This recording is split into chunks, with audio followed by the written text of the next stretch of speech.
NCP নেতাদের বিরুদ্ধে নানা রকমের অভিযোগ, দুর্নীতির অভিযোগ যখন টক অব দ্য কান্ট্রি, তখন এবার এনসিপির এক নেত্রীর বিরুদ্ধে অভিযোগ উঠেছে। লক্ষ লক্ষ টাকার বিনিময়ে আওয়ামী লীগের বিভিন্ন লোকজনের মামলা মোকদ্দমার দফা রফা করে দিচ্ছেন এবং সেই বিষয়ে অডিও ভাইরাল হয়েছে। নিউজ 24 এই ব্যাপারে একটি অডিও স্ক্রিনশট সব কিছু সহ একটা ইনভেস্টিগেশন করেছে, ইনভেস্টিগেটিভ রিপোর্ট করেছে। সেই রিপোর্টে উঠে এসেছে হাফসা জাহান, এনসিপি নেত্রী, কুমিল্লার এই এনসিপি নেত্রী, তিনি হঠাৎ করেই এনসিপির কেন্দ্রীয় নেত্রী হয়ে গেছেন এমন কথা বলা হয়েছে।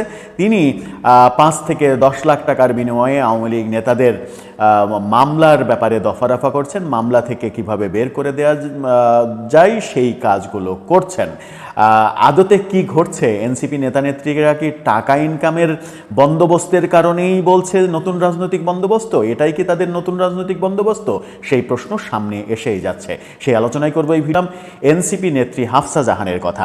এনসিপি নেত্রী হাফসা জাহানের নামে 5 থেকে 10 লাখ টাকায় জামিন করানোর অভিযোগ উঠেছে। ভিডিও স্ক্রিনশট ভাইরাল হয়েছে। 5 থেকে 10 লাখ টাকা ছাড়া মামলার দফারফা করা যাবে না এমন যে কণ্ঠ অডিও, সেটিও সামনে এসেছে। নিউজ 24 সেটিকে সামনে এসেছে।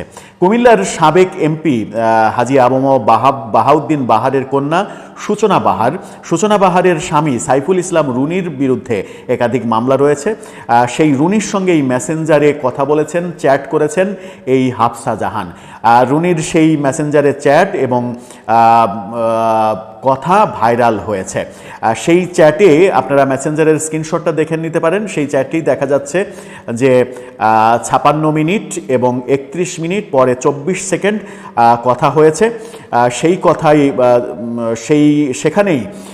সেখানেই কথা হয়েছে যে 10 লাখ টাকা লাগবে, 10 লাখ টাকা ছাড়া এই সব মামলার কোনো সুরাহা করা যাবে না। এই মামলার বাদী ইনজাম আমুল এই ঘটনা স্বীকারও করেছেন যে তাকে ব্যবহার করা হয়েছে এই কাজে।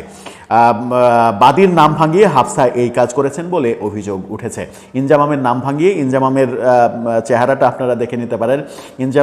বাদী ইনজামাম, তার নাম ভাঙিয়ে এই কাজটা করেছেন হাফসা জাহান এবং তার বিরুদ্ধে অভিযোগ উঠেছে যে তিনি এই অবৈধ ইনকামের টাকা দিয়ে দেশ বিদেশে ঘুরে বেড়াচ্ছেন, ফুর্তি করে বেড়াচ্ছেন। সম্প্রতি চীন সফরও করেছেন তিনি আবার নিউজ 24-কে যেটা বলেছেন আত্মপক্ষ সমর্থন করে, সেটা হচ্ছে পলাতক থাকা আসামি যদি ষড়যন্ত্র করে তাহলে তার দায় আমি নেব না। আবার এটাও বলেছেন যে কোনো পলাতক আসামির কোনো স্টেটমেন্ট গ্রহণযোগ্য হতে পারে না। মানে আসামি যার কাছ থেকে তিনি টাকা চেয়েছেন তিনি পলাতক বলে তার স্টেটমেন্ট, তার দেয়া তথ্য প্রমাণাদি কোনো গ্রহণযোগ্য হবে না, আদালত এগুলো গ্রহণ করবে না, এমনটাই তার ভাষ্য, হাস্যকর ভাষ্য। তিনি আবার ফেসবুকে লিখেছেনও যে এই ঘটনার পরে, এই নিউজটা প্রকাশিত হওয়ার পরে ফেসবুকে লিখেছেন, ফেসবুকের স্ক্রিনশটটা দেখে নিতে পারেন আপনারা। তিনি লিখেছেন, এনসিপির প্রতিটা সদস্যদের মিডিয়া যেভাবে হয়রানি করছেন, বিপরীতে আমরা আরও সংঘবদ্ধ হচ্ছি। অর্থাৎ মিডিয়া তাদের বিরুদ্ধে কথা বলার কারণে নাকি তারা আরও সংঘবদ্ধ হচ্ছে। এনসিপির বহু নেতার বিরুদ্ধে অভিযোগ। এনসিপির সালাউদ্দিন তানভীর দরবেশ, তার বিরুদ্ধে কোটি কোটি টাকা দুর্নীতির অভিযোগ। হাসনাত আবদুল্লাহ, সার্জিস আলমের বিলাসী জীবন নিয়ে অভিযোগ।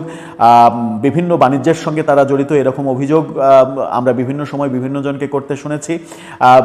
এনসিপির এবার আরও অনেক, হান্নান মাসুদের সম্পর্কে আমরা শুনেছি, তার পিতার কর্মকাণ্ড সম্পর্কে শুনেছি।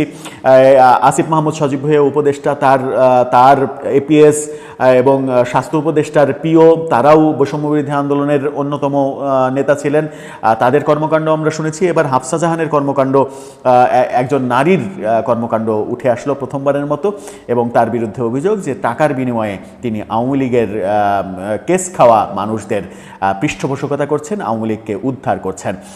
আওয়ামী লীগের বিভিন্ন জনকে পৃষ্ঠপোষকতা করার অভিযোগ এনসিপি নেতাদের বিরুদ্ধে নানা সময় শোনা যাচ্ছিল। এবার গণমাধ্যমে সেটা প্রমাণ আকারে আসলো। এর পরের দৃশ্যটা কি সেটা দেখার অপেক্ষায় পুরো জাতি। দর্শক, আপনার মতামত জানিয়ে লিখতে পারেন আমাদের কমেন্ট বক্সে।